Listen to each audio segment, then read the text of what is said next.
Assalamualaikum warahmatullahi wabarakatuh. Salam sehat dan salam sejahtera untuk kita semua.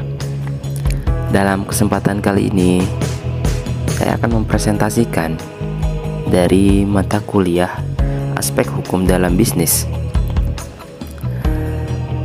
dengan tema 6 narasi dari kasus-kasus yang ada di Indonesia.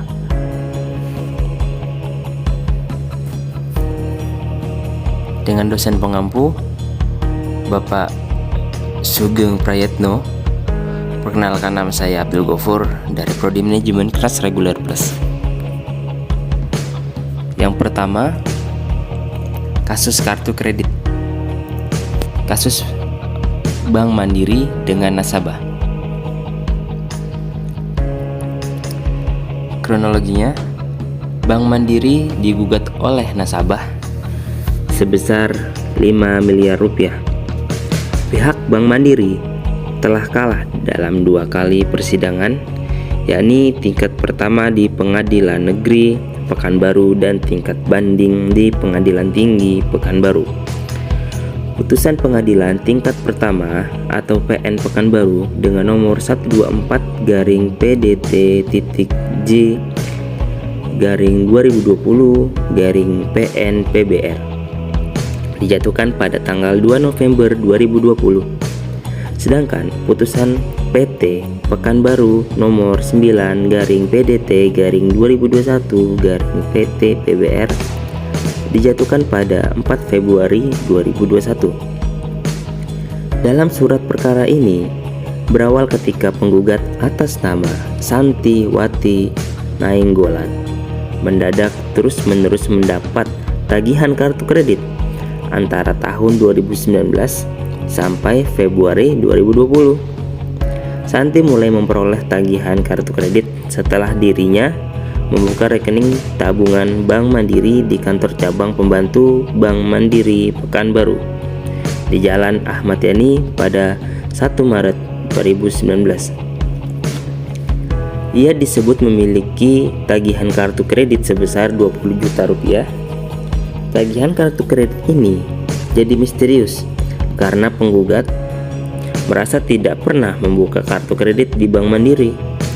Oleh karena itulah ia memilih tidak menanggapi tagihan tersebut karena merasa tidak pernah memiliki kartu kredit. Akibat tagihan kartu kredit yang tidak pernah ia miliki, kemudian Bank Mandiri memblokir rekening tabungan miliknya pada tanggal 6 Februari 2020.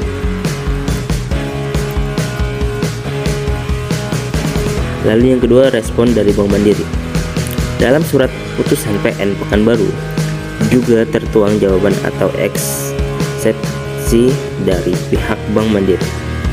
Dalam eksepsi itu, pihak Bank Mandiri dengan bukti-buktinya meyakini bahwa Santiwati Nainggolan pernah membuat kartu kredit dengan limit 6 juta pada tahun 2015.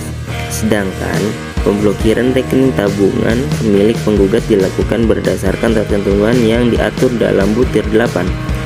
Ketentuan dan syarat khusus rekening Mandiri tabungan, yakni pemblokiran rekening Mandiri tabungan dapat dilakukan di semua cabang atas permintaan pertimbangan bank. Menurut pihak Bank Mandiri, hal itu sesuai ketentuan dalam ketentuan dan syarat khusus Mandiri kartu kredit, yakni pemilik rekening menyetujui bank untuk memblokir dana di rekening giro, tabungan, atau simpanan lainnya untuk menyelesaikan kewajiban kartu kredit. Lalu yang ketiga, putusan dari PN Pekanbaru atau Pengadilan Tinggi, Pengadilan Negeri. Putusan PN Pekanbaru kemudian menyatakan bahwa pihak Bank Mandiri telah melakukan perbuatan melawan hukum. Dalam bagian menimbang berdasarkan fakta, majelis hakim berpendapat bahwa kartu kredit atas nama penggugat bukanlah merupakan milik penggugat. Hakim berpendapat bahwa nama dan identitas penggugat telah dipakai orang lain. Hal itu tertuang dalam bagian di halaman 36 putusan PN Pekanbaru. Namun, Dalam putusan tersebut, Bank Mandiri tidak diminta untuk memberikan ganti rugi material maupun imaterial kepada penggugat. Hakim menyatakan bahwa tidak ada kewajiban penggugat menggunakan jasa pengacara, sehingga menganggap tak ada kerugian material yang dialami penggugat. Selain itu, terkait ganti rugi imaterial, hakim berpendapat bahwa penggugat tidak merinci kerugiannya. Artinya hakim hanya mengabulkan gugatan penggugat sebagian saja.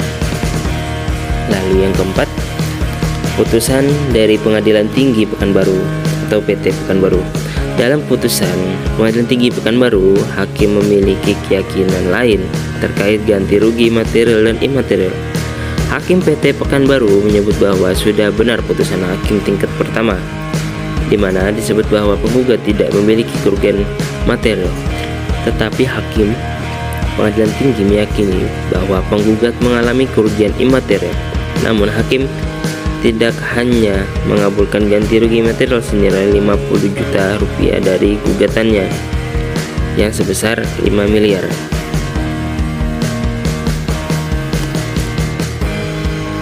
Lalu yang kedua, kasus Pegadaian.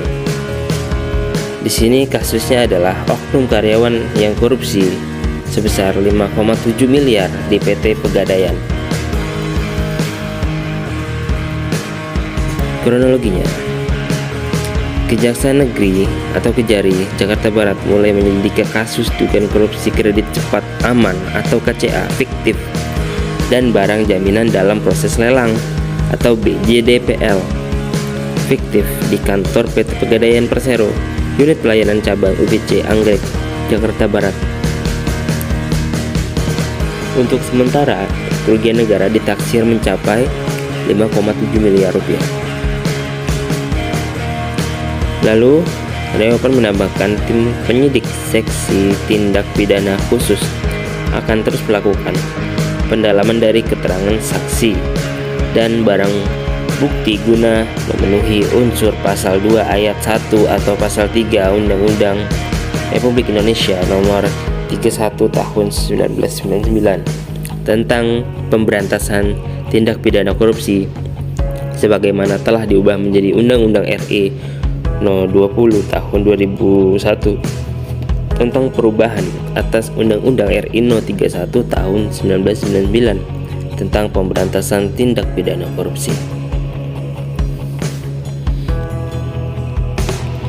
Lalu yang ketiga adalah kasus asuransi. Di sini saya mengambil dari PT Asuransi Aksa Indonesia atau AGI.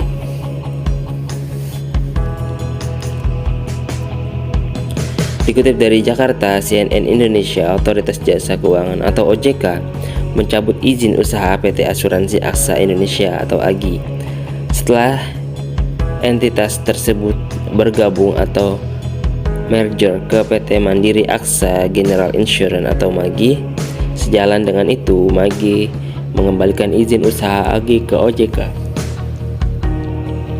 Pengembalian izin usaha diterima dan disetujui oleh OJK lewat surat keputusan nomor Kep Min 5 D.05/2020 tertanggal 17 Februari 2020 mengenai pencabutan izin usaha perusahaan asuransi umum AGI sehubungan penggabungan usaha ke MAGI.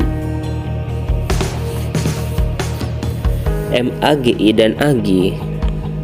Beni melanjutkan telah menginformasikan kepada nasabah, mitra bisnis, dan pihak ketiga lainnya terkait proses merger. Sesuai dengan ketentuan yang berlaku, kami selalu mengedepankan prioritas tertinggi terhadap hak yang dimiliki setiap nasabah dan stakeholder.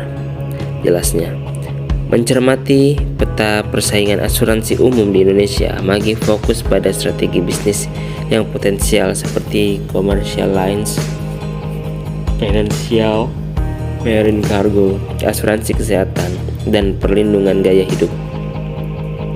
MAGI senantiasa melayani seluruh nasabah dan masyarakat Indonesia sebagai mitra terpercaya guna mencapai kehidupan yang lebih baik. Yang selanjutnya ialah keempat, kasus dana pensiun.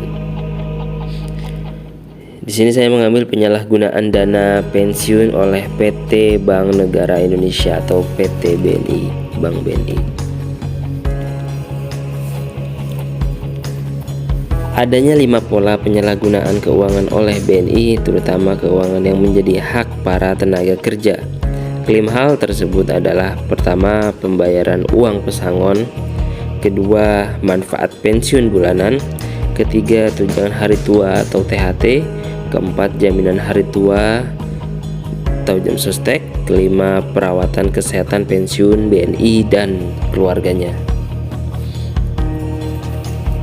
Berdasarkan pasal 18 ayat 4 PP No 14 Undang-Undang RI No 11 Tahun 1992 tentang dana pensiun, pasal 9 ayat 1, besaran jaminan hari tua sebesar 5,7% dari upah bulanannya. Ayat 3, iuran JHT 3% ditanggung pengusaha dan 2% ditanggung oleh tenaga kerja.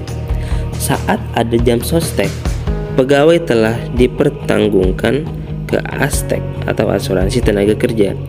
Sejak pegawai masuk kerja, kemudian saldo seluruh iuran ASTEK dipindahkan ke JHT masing-masing pegawai. Pihak BNI seharusnya berkewajiban membayarkan kekurangan iuran JHT tersebut. Dan berdasarkan pasal 47 ayat A, jika BNI telah diperingatkan oleh jam sostek tetapi tidak juga melaksanakan, maka izin usahanya bisa dicabut. Lalu yang kelima, kasus pembiayaan konsumen. Di sini saya mengambil ialah selisih antara perusahaan finance dengan konsumen.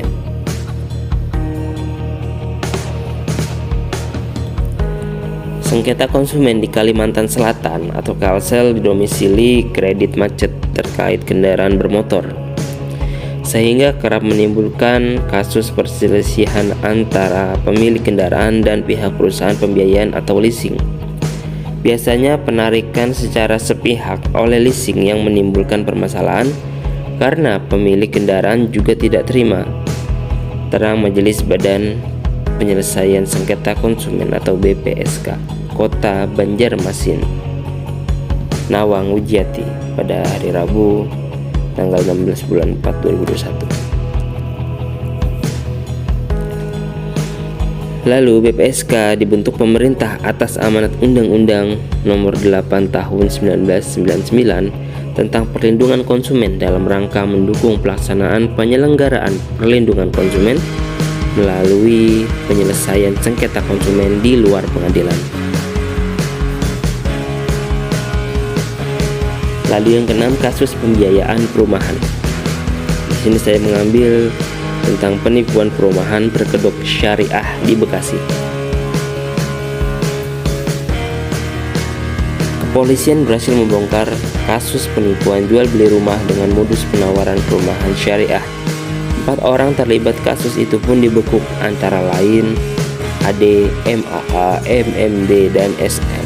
Kapolda Metro Jaya Irjen Gatot Edi Pramono menyebutkan modus penipuan tersebut telah berjalan sejak tahun 2015 sampai 2019. Tercatat ada 270 orang yang menjadi korban dari sindikat ini. Selama menjalankan aksinya, Ade berperan sebagai direktur di sebuah perusahaan bernama PT ARM Cipta Mulia. Sedangkan 3 tersangka lainnya adalah karyawannya yang memasarkan perumahan syariah. Dalam melancarkan aksinya, para tersangka kerap menawarkan rumah syariah tanpa sistem riba. Tak hanya itu, mereka juga menawarkan rumah tanpa pengecekan Bank Indonesia atau BI checking dan tanpa bunga kredit. Dalam kasus ini, para tersangka dijerat pasal berlapis dan terancam hukuman di atas 20 tahun penjara. Adapun ancaman pidana itu sesuai pasal 378 KUHP dan atau pasal 372 KUHP dan atau pasal 137 JO, pasal 154, pasal 138, pasal 45, pasal 55, pasal 139, pasal 156, pasal 145, pasal 162 Undang-Undang Republik Indonesia Nomor 1 Tahun 2011 tentang perumahan dan atau pasal 3, 4 dan 5 Undang-Undang Nomor 8 Tahun 2010 tentang tindak pidana pencucian uang.